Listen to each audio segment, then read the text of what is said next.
We cannot let him go on like this. He'll destroy everything we've worked for. Whether this man is a sinner or not, I don't know.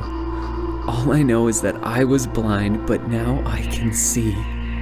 Why didn't you obey your orders and arrest him? Because no one ever spoke the way this man does.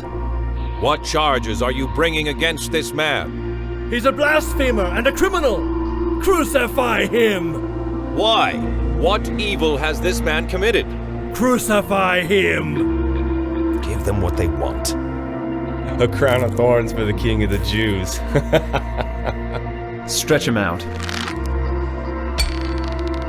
How can he save others when he can't even save himself? Are you not the Christ? Save yourself and us. Please, God, don't take my son, please. He's dead. Get him down. Let me take the body. Please, he needs a proper burial. He wasn't the savior we thought he was. What now? It's over.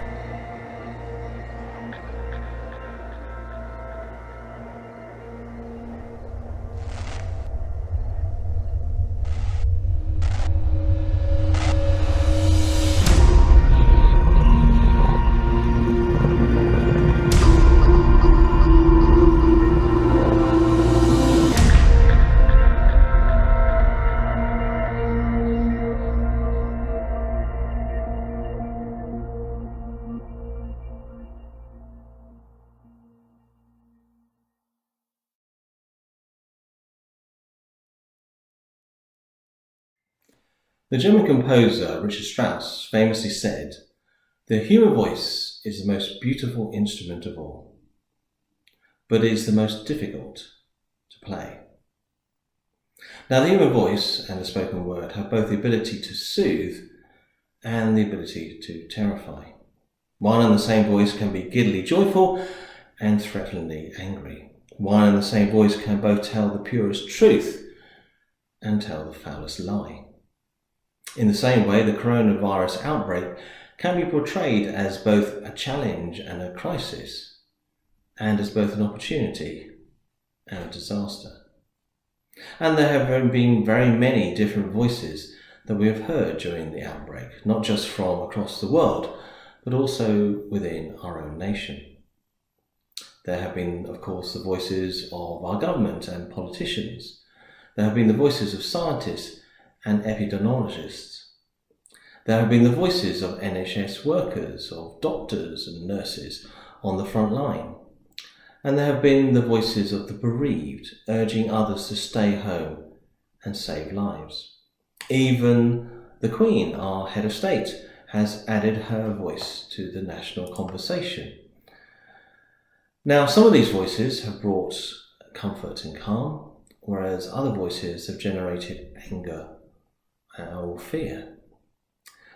The problem, as always, is which voices do we listen to, and which voices matter the most? In the short video you hopefully saw before the beginning of this reflection, you will have again heard many voices. And these voices were voices that were speaking in a territorial backwater of the Roman Empire, that is the land of Israel, almost 2,000 years ago.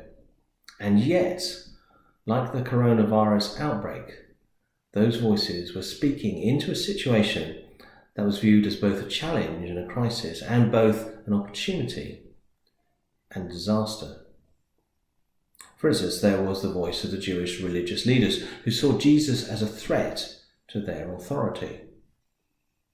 There were the voices of the common people, the ones who were healed by Jesus or who were inspired by his teaching. There was the voice of Pontius Pilate and the Roman authorities who saw no wrong in Jesus, but did see the risk of civil unrest. Then there were the mocking voices of the Roman soldiers and the Jewish onlookers as Jesus was crucified. There were the agonized voices, one of the thieves crucified with Jesus and the other of Jesus' mother Mary, who was pleading. Then there was the voice of Joseph of Arimathea asking for Jesus' dead body. And finally, and very importantly, the disappointed voice of one of Jesus' followers declaring, "It's over." All those voices and all those emotions and motivations. So, for example, the Jewish religious leaders who saw Jesus as a challenge and then saw an opportunity to do away with him. Those Roman authorities who saw in Jesus a crisis, but who demonstrated weak leadership and who at any cost desperately avoided responsibility. And those followers of Jesus for whom Jesus' crucifixion and death was a disaster and lost opportunity. So many voices. Again, some of these voices would have brought comfort and calm, whereas other voices would have generated anger or fear. The problem, as always, is, again, which voices do we listen to and which voices matter the most? But there is one voice from the crucifixion and Easter stories that we have not heard yet, and that is Jesus' voice. As we saw in our short video, before his crucifixion and death, before his arrest and sham trial, and even before his betrayal, Jesus said this: "No one takes my life from me. I have the authority to lay it down and authority to take it up again." And at Jesus' sham trial, when Pilate said to Jesus, "Do you refuse to speak to me? Do you not know that I have the power to release you and to crucify you?" Jesus replied, "You have no power over me unless it had been given you from above." And on the cross itself, weakened and breathing his last, Jesus said, "It is finished." So God's voice, Jesus' voice, had the last word and the authority as to whether Jesus would live or die, and he chose to die. Jesus' crucifixion, Jesus' death was no accident, no unavoidable set of circumstances, no decision taken out of his hands. This was Jesus' decision, and he chose to die. But wait, this is Easter Sunday. Those words of Jesus are not his last words. Jesus' words of pain and suffering are not his epitaph. In our second reading this Easter Sunday, our Gospel reading, we also hear of Mary Magdalene's chance encounter with the gardener in the empty tomb. I say gardener as in grief. Mary does not recognise Jesus, but when he speaks, when Jesus says her name, Mary, it is then that the power of his voice breaks through and dispels both the disillusionment and disappointment that she was feeling, and is then that Mary recognised him. But still, these are not Jesus' final words by any means. Later he would tell his disciples, "Remember, I am with you always, to the end of the age." And again, and most importantly of all, Jesus spoke to his disciple John, saying, "Do not be afraid. I am the first and last, and the living one. I was dead, and see, I am alive forever and ever, and I have the keys of death and of Hades." At his crucifixion and death, Jesus had the last word and authority. But at his resurrection and beyond, Jesus continues to speak. He continues to speak to us today. Nevertheless, there is another voice that we have not heard as yet. Your voice.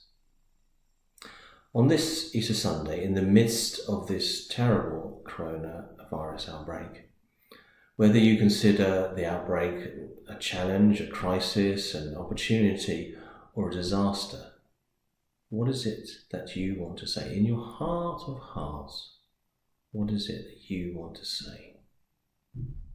And then once you've said what you want to say, what do you want to hear in response? As you cry out, what do you want to hear in response? If you want comfort, if you want encouragement, if you want hope, then the voice to listen to is Jesus' voice. Jesus who tells us it is finished. Jesus who calls out our name, Mary, Brian, whatever your name is. Jesus who reminds us that I am with you always to the end of the age. But most of all, most importantly of all, when we look at our communities, when we look at our loved ones, when we look at ourselves and we begin to worry and we say to ourselves, what will happen to them? Or what will happen to me? Then Jesus, who has the authority and the last word, says, do not be afraid. I am the first and the last and the living one. I was dead, and see, I am alive forever and ever, and I have the keys of death and of Hades. Thanks be to God. Amen.